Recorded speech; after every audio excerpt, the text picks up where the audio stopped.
Assalamualaikum warahmatullahi wabarakatuh. Kami dari kelompok 3 jurusan Manajemen Keuangan Syariah kelas 5B Win Syahid Ali Rahmatullah Tulungagung. Pada video kali ini kami akan menjelaskan materi tentang metode penentuan harga pokok pesanan pada mata kuliah Akuntansi Manajemen yang diampu oleh Ibu Ruli Priyanti Tiasari, SE SPD MSY. Anggota kelompok kami terdiri dari 3 orang, yaitu Silvi Ayu Saputri, NIM terakhir 053, Ninda Fatmawati, NIM terakhir 054, Fadilah Nuraini, NIM terakhir 088.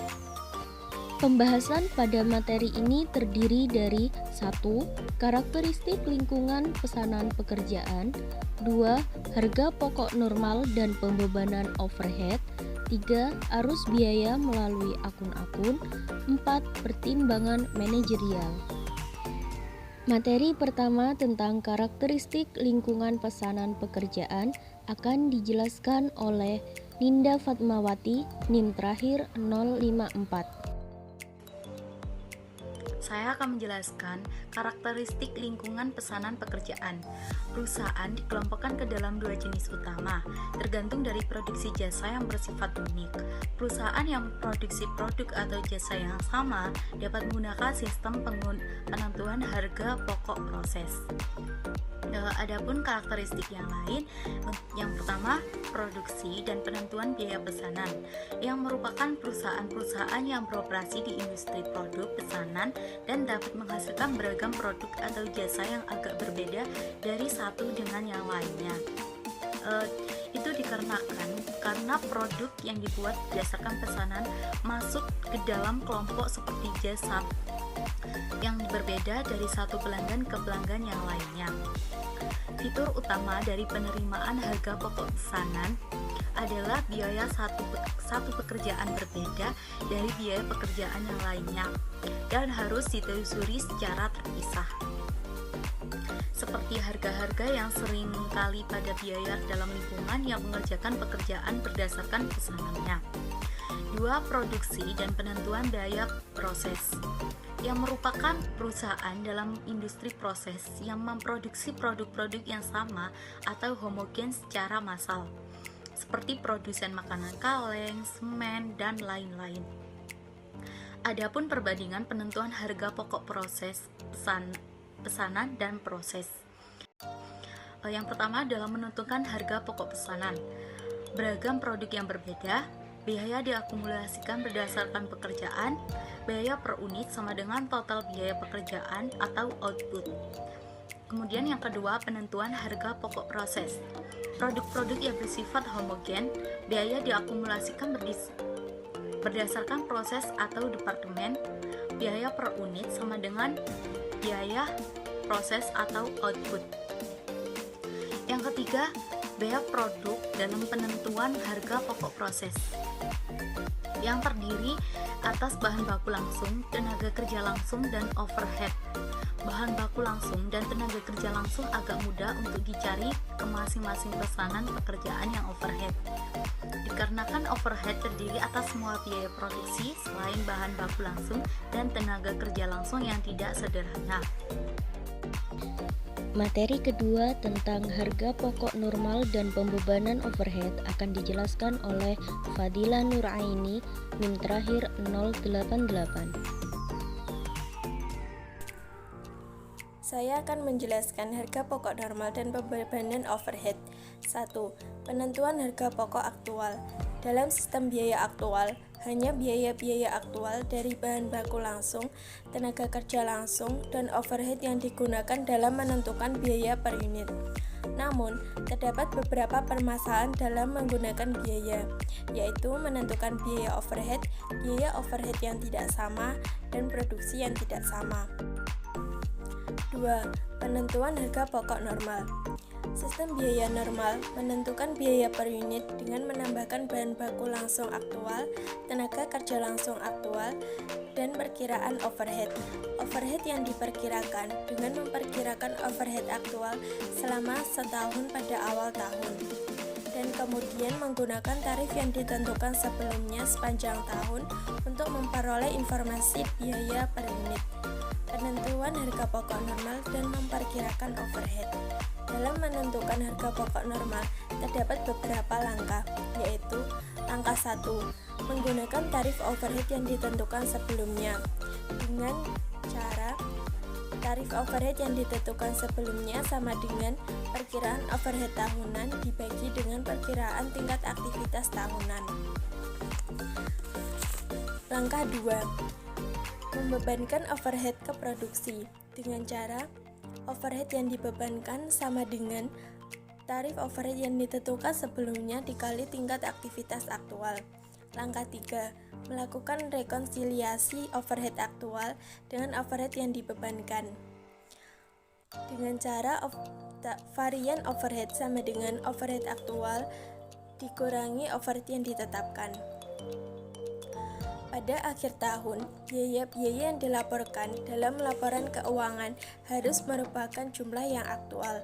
Oleh karena itu, sesuatu harus dilakukan dengan varian overhead. Semua overhead biasanya dibebankan ke beban pokok penjualan.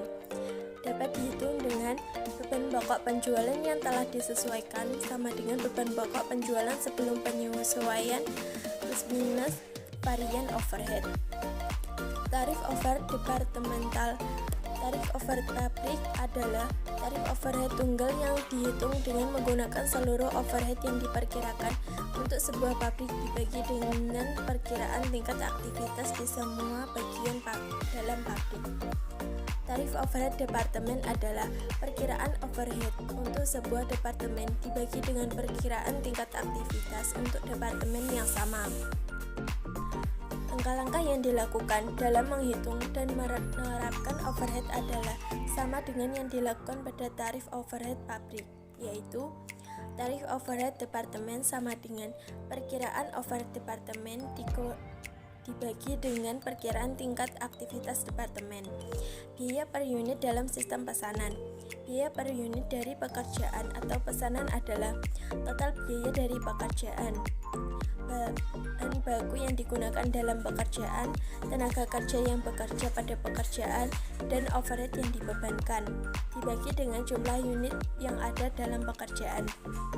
Dengan rumus, biaya produk per unit sama dengan total biaya produk dibagi dengan jumlah unit. Materi ketiga tentang arus biaya melalui akun-akun akan dijelaskan oleh Silvi Ayu Saputri, NIM terakhir 053. Selanjutnya tentang arus biaya yang melalui akun-akun. Arus biaya menjelaskan cara biaya dihitung dari suatu titik di mana biaya terjadi sampai ke titik di mana biaya diakui sebagai beban pada laporan laba rugi.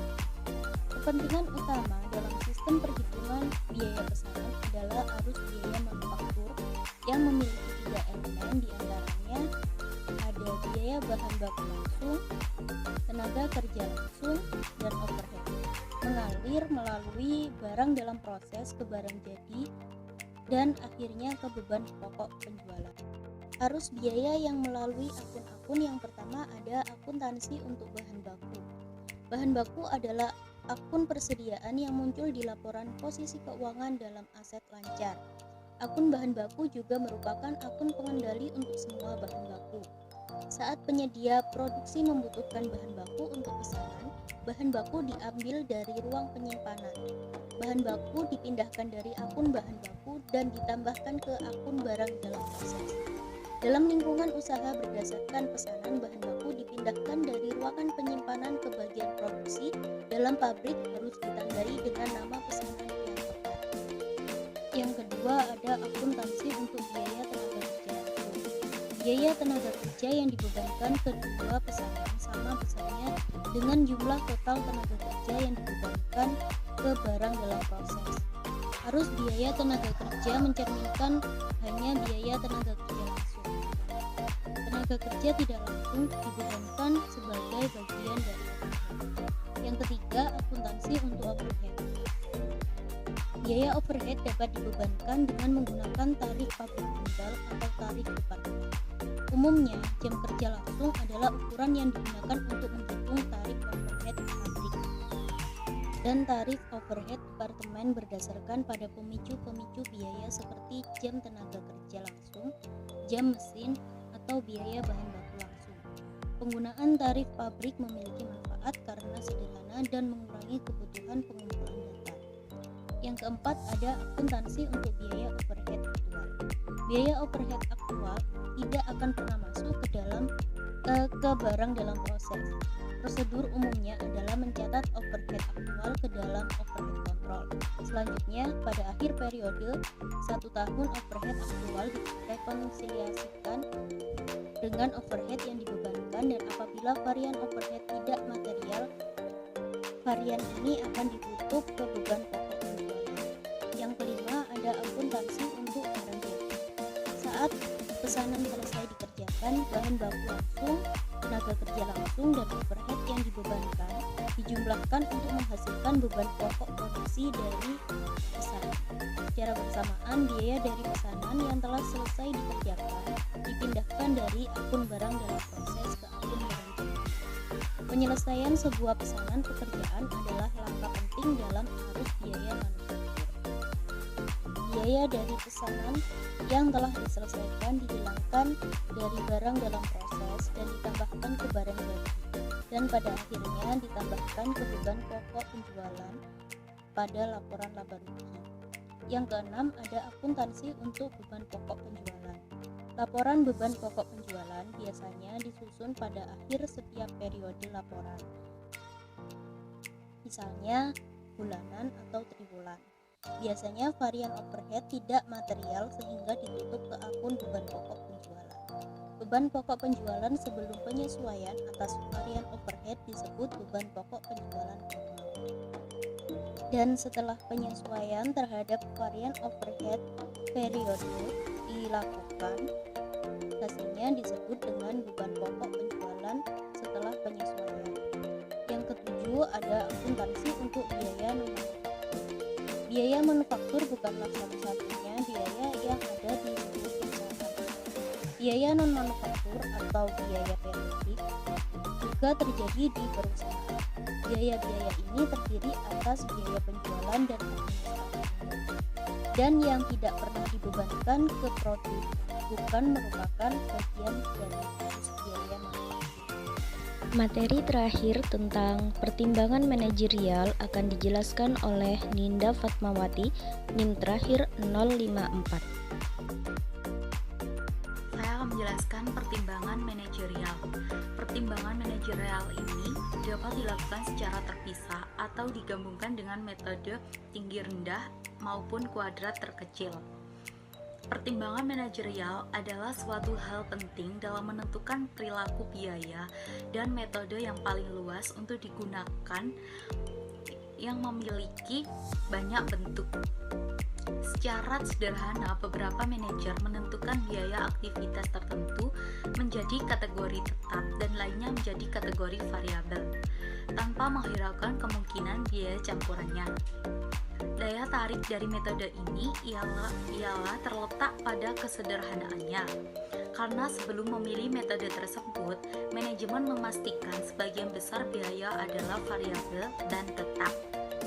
Manajemen mengklasifikasikan biaya campuran dan membagi biaya-biaya ini ke dalam komponen variabel atau tetap, dengan keputusan bagian biaya merupakan biaya tetap dan variabel, yang akan mudah untuk mengelompokkan akun pembayaran sewa, akun biaya tetap lainnya, dan memperlakukannya biaya variabel secara terpisah. Kelebihan dari penggunaan pertimbangan manajerial untuk memisahkan biaya tetap dan variabel yang letaknya pada kesederhanaannya. Kesimpulan pada materi kali ini yaitu perhitungan biaya pesanan digunakan dalam perusahaan yang memproduksi berbagai produk unik. Karakteristik lingkungan pesanan pekerjaan ada 3, yaitu produksi dan penentuan biaya pesanan, produksi dan penentuan biaya proses, biaya produk dalam penentuan harga pokok pesanan, dan dalam penentuan harga pokok normal dan memperkirakan overhead juga terdapat 3 langkah, yaitu menghitung tarif overhead yang ditentukan sebelumnya, membebankan overhead ke produksi, melakukan rekonsiliasi overhead aktual dengan overhead yang dibebankan. Sistem perhitungan biaya pesanan adalah arus biaya manufaktur yang terdiri dari 3 elemen manufaktur, yaitu bahan baku langsung, tenaga kerja langsung, dan overhead, mengalir melalui barang dalam proses ke barang jadi dan akhirnya ke beban pokok penjualan. Sekian penjelasan dari kelompok 3. Mohon maaf apabila terdapat kata-kata dan penjelasan yang kurang berkenan, mohon untuk dimaklumi. Thanks for watching. Wassalamualaikum warahmatullahi wabarakatuh.